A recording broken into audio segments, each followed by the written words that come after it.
বিমানের দেখেন বিমানে তো আমাদের পাইলট সংখ্যা কম, আবার বিমানে আমরা ইতিমধ্যেই আমরা 14টি বোয়িংয়ের জন্য সাইন করেছি। আমাদের বিমান বহরটি একদম আন্তর্জাতিক মানের হলেও আন্তর্জাতিক বিমান রয়েছে ঠিকই, কিন্তু আন্তর্জাতিক মানের নয়। সেই মান সম্পন্ন করার জন্য আমরা ইতিমধ্যে 14টা বোয়িং ক্রয়ের স্বাক্ষর করেছি এবং আরও কিছু বিমান আমরা লিজ করব।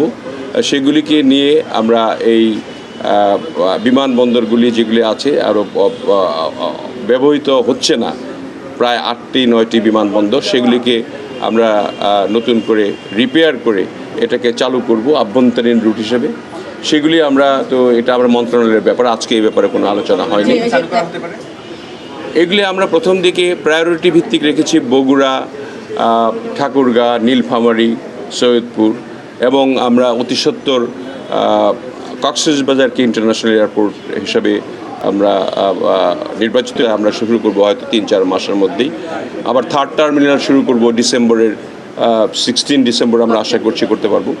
সো সব মিলিয়ে বিমান এবং পর্যটন মিলিয়ে যে কথাগুলি হলো, আমার মনে হয় জেলা প্রশাসকবৃন্দ সবাই উৎসাহিত হয়েছে এবং তারা আমাদের সঙ্গে কাজ করবেন। যে আরেকটা বিষয় যেটি মন্ত্রী মহোদয় আমাদেরকে বলেছেন যে বগুড়ায় এয়ারপোর্ট করার পাশাপাশি বিমানবন্দর করার পাশাপাশি আরেকটা একাডেমি করবে, সেটি কবে নাগাদ হতে পারে সেই প্রকল্পটি? আমরা একাডেমি সম্ভাব্যতা যাচাইয়ের জন্য 7 তারিখে যাচ্ছি। সেখানে একাডেমিটা খুব তাড়াতাড়ি হবে, কারণ 7 তারিখেই যাচ্ছি, আমরা দেখব সেখানে। এবং শুধু এখানেই নয়, আমরা নীলফামারীতেও একটা একাডেমি আছে, ছোট্ট একাডেমি, সেখানেও আমরা চেষ্টা করব যে 2টা একাডেমি করলে পরে বিমান এর যে পাইলট আছে, একটা পাইলট মানে তো অনেক টাকা লাগে।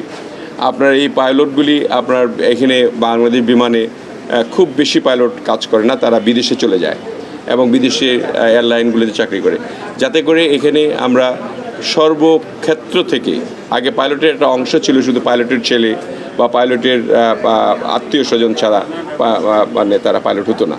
এখন আমরা চাচ্ছি যে সার্বিকভাবে সবাই যাতে এই এভিয়েশন সেক্টরে আসতে পারে, পাইলট হতে পারে, তারা শুধু বিমানে নয় বিদেশেও গিয়ে চাকরি করতে পারে এয়ারলাইন্সগুলিতে, এবং এই এয়ারলাইন্সে চাকরি করলে আমাদের বৈদেশিক মুদ্রা আয় হবে অনেক বেশি। সেই জন্য আমরা খুবই গুরুত্ব দিয়ে আমরা একাডেমি দুটো করছি।